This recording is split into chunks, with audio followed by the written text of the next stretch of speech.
In this video, we're going to be taking a look at higher derivatives. So the derivative that we have been finding, you may have noticed when we talked about like the first derivative test, the first time that we take a derivative of a function, that is called the first derivative. So just as an example, if we had a function f of x equals x to the fourth plus 2x cubed, I don't know, minus 17x squared plus 6x minus 8, something like that.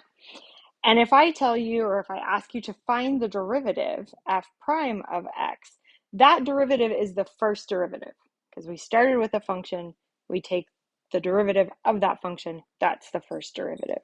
So in this case, I would end up with 4x cubed plus 6x squared minus, let me think about that, 34x plus 6. And there's our derivative, right? But I can keep going. I could find f double prime of x, or the second derivative of f. And the way that we would do that is we just take the derivative of the first derivative. Okay, so if we take derivatives repeatedly, that gives us these higher order derivatives. And in this case, let's see, what would that be? That would be 12x squared plus 12x minus 34, right? So that's our second derivative. I can actually keep doing this process. The third derivative, f triple prime of x, is 24x plus 12.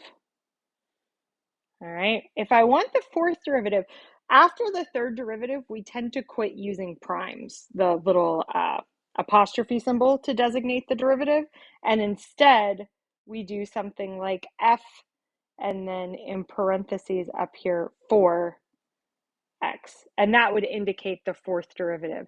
Otherwise, I'm sure you can see, like if I wanted to take the 12th derivative of something, I don't want to have to put 12 little apostrophes there after my f. So it's much easier to just write the number there.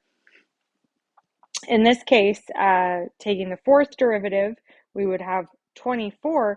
And then you'll notice by the time we get down to the fifth derivative, it's 0.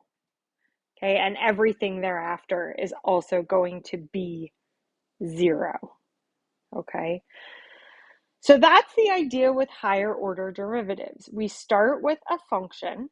In this case, we started with f of x. We take the first derivative. If we take the derivative of the first derivative of f, we get the second derivative. If we take the derivative of the second derivative of f, we get the third derivative. If we take the derivative of the third derivative of f, we get the fourth derivative, and so on. Okay.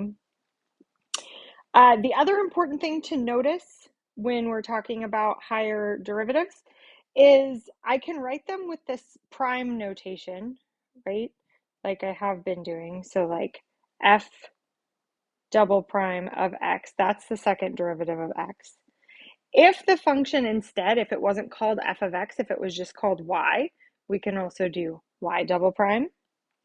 The other thing you will sometimes see, there's this notation for the derivative that's dy dx. In other words, how is y changing with respect to how x is changing? That's the notation for the first derivative. If we wanted to find the second derivative, it's d squared, it looks like a squared, d squared y over dx squared. That's also another way to write the second derivative. So all three of these, f double prime of x, y double prime, and then this dy dx notation, but with the 2's, all of those things indicate the second derivative. If we wanted to go up to the third, we'd get 3 primes, or we would have 3's in the dy dx notation, and so on and so forth.